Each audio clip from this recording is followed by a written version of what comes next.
अस्सलाम वालेकुम दोस्तों, मैं हूं खालिद मोइन और आप देख रहे हैं अदब व फ़नून नामा। आज अदब व फ़नून नामे में एक बहुत दिलचस्प वाक़या मैं यहाँ बयान करना चाहूँगा। उबैदुल्ला अलीम साहब की दबंग सदारत।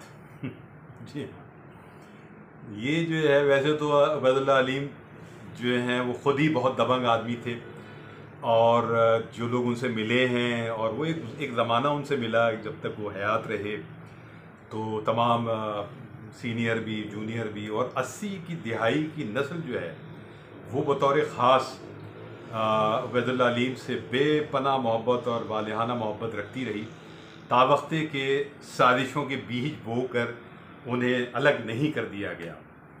तो ये तो रहा कि बहुत सारे लोग फिर बाद में अलग हुए और बाकायदा प्री प्लान अलग हुए, मनसूबाबंदियाँ हुई और पीछे कुछ उबैदुल्ला अलीम के ख़ास दोस्त ही थे जिन्हें ये बात बहुत नागवार गुजरती थी कि हर वक्त यहाँ एक जमघटा उनके परस्तारों का रहता है, उनके दोस्तों का रहता है और वो भी नौजवान शोरा के साथ बहुत ही मोहब्बत आमेज़ सलूक करते थे, बिरादराना सलूक करते थे।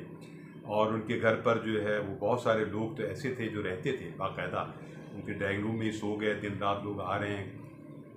अगर सर्दियां हैं तो मेवे की ट्रे भी आ रही है, चाय आ रही है, अलीम साहब के बच्चे आतिफ और उनका दूसरा बेटा, तो एक गरज रौनक लगी रहती थी सुबह से रात गए तक। अब मुझे ये भी याद है कि वो फ़ोन जो है वो उबैदुल्ला अलीम साहब के नीचे कहीं जहाँ वो रहते थे लारूश के पीछे, वहाँ नीचे होता था फ़ोन, पीटीसीएल। जी हाँ, अब लोग उनको पीटीसीएल पे फ़ोन करते थे और एक तो शाबाश उन्हें है जिनके घर वो फ़ोन था, मालिक मालूम नहीं वो मालिक मकान वो थे या वो भी किराएदार थे। अलीम साहब तो खैर किराए पे ही रहते थे वहाँ, क्योंकि एक शायर आदमी थे तो घर वर तो नहीं बना सके वो। और उन्होंने शेर भी लिखा था कि ये सजा सजाया घर साथी, मेरा हाल नहीं, मेरा मेरा ज़र्फ़ नहीं, मेरा हाल नहीं, तुम क्या जानो इस सुख ने मुझे। खैर ये शेर मैं आपको कहीं लिख दूंगा। तो वो मफ़हूम उसका यही है कि अगर ये सजाया घर देख रहे हो तो ये मेरा मेरा मतमय नज़र नहीं था या मैं ये नहीं चाहता था। तो अलीम साहब की जो ख़ास बात थी वो ये थी कि वो फ़ोन सुनने के लिए आते थे नीचे। जी हाँ, फ़ोन सुनने के लिए नीचे आते थे और ज़ाहिर है कि उनके चाहने वालों की तादाद बहुत ज़्यादा थी, तो मेरे ख़्याल में दिन में कोई शायद 20-25 फ़ोन तो आते होंगे। तो एक शाबाश तो उनको है जो हर बार ये कहते थे कि अच्छा बुलाते हैं अलीम साहब को। और अलीम साहब ऐसा नहीं होता था कि अगर महफिल में बैठे हैं और नीचे से पुकार आई है कि साहब आपका फ़ोन आया है, तो वो फिर नाम तो नहीं पूछवाते थे, वो जाते थे और हेलो करते थे, सलाम दुआ करते थे, बात सुनते थे। ये कितनी बड़ी बात है, ये कितने इखलास की बात है। तो ये साल हर साल मेरे ख्याल प्रैक्टिस रही है। और मोबाइल और टच मोबाइल ये तो अलीम साहब से ज़ाहिर दूर ही रहा, उस मिजाज के आदमी नहीं थे। अच्छा हुआ क्या, वो जो वाक़या है सदारत का, सदारतें तो उनकी सारी ज़ाहिर दबंग रही, क्योंकि वो आखिर में तो कई बरस में तो ये होता था कि वो अगर कोई मुशायरे में उनको मदऊ करने जाता था तो वो उसको बिठा लेते थे और फिर एक अपनी अलग फहरिस्त बनवाते थे। अगर वो कहते थे मुझे बुलाना है तो फिर ये नौजवान शोरा हैं, ये कुछ सीनियर शोरा हैं, इनको बुलाओ तो फिर मैं आऊँगा। और फिर वो बहुत शान से उन सब के साथ हमरा मुशायरे में जाते थे। उनके जो सीनियर शोरा, हमसे सीनियर शोरा में जो है वो सलीम कौसर, साबिर ज़फ़र और जमाल एहसानी होते थे, और भी कुछ शोरा हो सकते हैं। बस औक़ात सदारत किसी सीनियर शायर के रखवा देते थे, ख़ुद नहीं करते थे। और फिर 80 की दिहाई के सारे शोरा, जिसमें आखिर में कहीं मैं भी शामिल हो गया था और भी लोग शामिल हुए, तो बड़े मज़े के मुशायरे होते थे। और चूँकि एक ही ख़्याल के लोग होते थे, एक ही ख़्याल और एक ही तरह से एक हम ख्याल शोरा होते थे, तो वो खुलकर एक दूसरे को दाद भी देते थे और फिर वैसे ही सामे भी आते थे, तो बहुत एक रंग जमता था। और अलीम साहब के बारे में ये भी आपको मैं बता दूं कि जो शेर कायद के बाद मुशायरे हैं जहां उनका नाम छापा गया, तो उन्होंने बाकायदा उसका बहुत बुरा मनाया कि मेरी इजाज़त के बगैर मेरा नाम क्यों छापा गया, और अखबार में इश्तिहार तक दिया उन्होंने कि मेरा मुशायरे से कोई ताल्लुक़ नहीं। वो इस तरह के आदमी, मुशायरों के पीछे भागना या वो करना, तो वो उनको उनका उसी का काम है इस दुख भरे ज़माने में मोहब्बतों से मुझे माला माल कर रखना। उनका एक शेर है उसी अपनी इसी सूरत हाल के हवाले से। अच्छा, वो जो मुशायरा था वो सफदर सिद्दीक़ रज़ी साहब हैं, बैंकार हैं, शायर हैं बहुत ज़बरदस्त। और अब तो बहुत ऐसी ऐसी बातें भी करने लगे हैं फेसबुक पर, ऐसे ऐसे सवालात उठाने लगे हैं कि लोग जो है उनसे परेशान से भी हो गए हैं कि यार इतना सच मत बोलें। मैं भी कहूँगा रज़ी भाई इतना सच मत बोलें।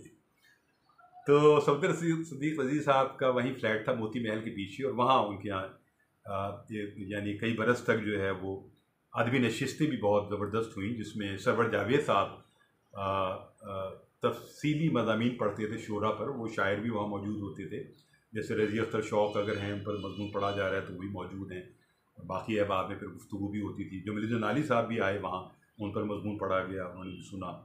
कमर जमील साहब अक्सर आ जाते थे, उन्होंने मज़मून सुना। सरशार सिद्दीकी साहब, ये तो मुझे मेरे हाफ़ज़े में रह गए हैं।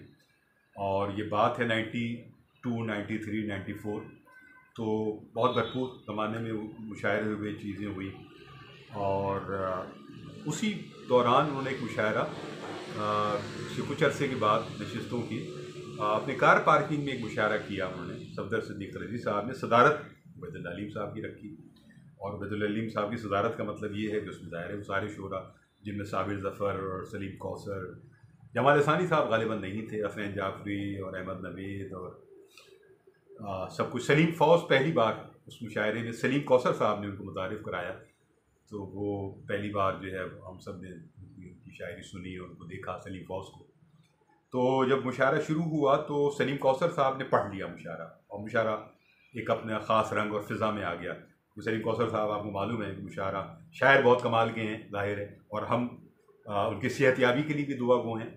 और वो हमेशा मुशायरा लूटने वाली कैफियत पैदा कर देते थे। उस दिन भी की उन्होंने मुशायरे 2-3 गज़लें सुनाई, उन्होंने मुशायरा तकरीबन उलट पुलट दिया। और उसके बाद फिर लेकिन वहाँ एक ये मसला हुआ कि वहाँ एक शायर बुलाया गया जो पंजाब से तशरीफ़ लाए हुए थे, लेकिन यहीं रह रहे थे और यहीं मुलाजमत करते थे, अच्छे ओहदे पर थे। और उनका नाम था हलीम कुरैशी साहब, बहुत अच्छे शायर हैं।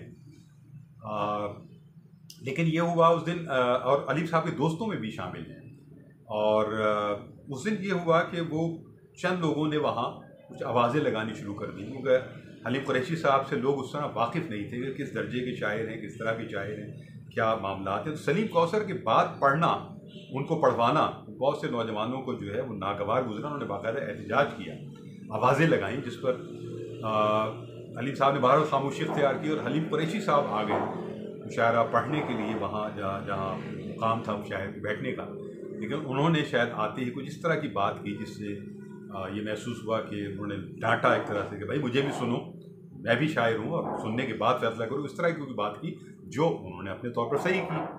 सलीम कौसर साहब खामोश बैठे, बाकी सब लोग खामोश बैठे, लेकिन कुछ लोग बहरहाल उसके बाद भी उन्होंने और मज़ीद बल्कि उनकी इस बात के बाद मज़ीद आवाज़ें लगी। तो उबैदुल अलीम साहब अब सब्र ना कर सके, वो इंटर हुए और उन्होंने कहा कि जनाब वाक़या ये है कि सलीम कौसर के बाद लोग जो हैं किसी और शायर को सुनना नहीं चाहते। तो ये जो ऑडियंस है ये ख़ास तरह की ऑडियंस है और इनकी राय का एहतराम किया जाना चाहिए। अब इस पे कुछ बात ज़ाहिर है कि सफदर सिद्दीक रज़ी भी इंटर हुए, कुछ और लोग भी, कि किसी तरह मामला आगे चले। तालीम साहब ने कहा कि नहीं, जो बात है वो यही है और मैं सदर होने की हैसियत से इस मुशायरे के इख्तिताम का ऐलान करता। मुशायरा के इख्तिताम का ऐलान, एक पैनिक हो गया, लोग परेशान हो गए और कुछ लोग जो है वो तेज़ तेज़ आवाज़ों में बात करने लगे। और कुछ लोग अलीम साहब को मना रहे हैं, कुछ लोग बाकी लोगों के बारे में। एक अजीब गरज जो है वो, ऐसा पैनिक मैंने कभी नहीं देखा ज़िंदगी में, और ये बहुत बड़ा पैनिक था। और मैंने सदर के जो इख्तियारात हैं वो भी देखे और सदर साहब का जो दबंग अंदाज़ है वो भी देखा। और अलीम साहब के दबंग अंदाज़ तो देखते ही रहते थे, लेकिन यहाँ उन्होंने मुशायरे के अंदर वो दबंग अंदाज़ दिखाया और एक अपना एक उसूली मौक़िफ़ पेश किया। हलीम कुरैशी साहब का अपना उसूली मौक़िफ़ था, वो गलत नहीं थे। सलीम कौसर साहब इस बीच खामोश रहे, उन्होंने ना ये कहा कि जी उनको पढ़वाएं या ये ना पढ़वाएं, बल्कि वो बात सुलह ही की बात कर रहे थे। सफदर सिद्दीक रज़ी क्योंकि मेज़बान थे, परेशान थे ज़ाहिर है कि किसी तौर मुशायरा चले। फिर बाद में जो शायद अलीम साहब ने विड्रॉ किया अपने आप को या कुछ शेर सुनाए, उसके बाद फिर अलीम साहब को मनाया गया और अलीम साहब को बहुत मनाने के बाद फिर वो मुशायरा दोबारा शुरू हुआ। और फिर अलीम साहब ने बहुत सारी अपनी सदर थे ज़ाहिर है, बहुत सारी गज़लें और नज़में सुनाई। तो ये एक बहुत यादगार मुशायरा मेरे लिहाज से है और एक मुतनाज़ा मुशायरा भी है। और मुमकिन है सभी लोगों के हाफ़ज़े में होना चाहिए। मेरे हाफ़ज़े में तो पूरा है। और मैंने जो अलीफ साहब पर एक तफसीली मज़मून लिखा है, रिफ़ाक़तें क्या क्या हिस्सा दोम के लिए, उसमें ये वाक़या तफसील से दर्ज किया है। तो यही खालिद मोइन को इजाज़त दीजिए। अपना और अपने अहबाब का ख्याल रखिए। अदब व फ़नून नामा ज़िंदाबाद। पाकिस्तान पाइंदाबाद।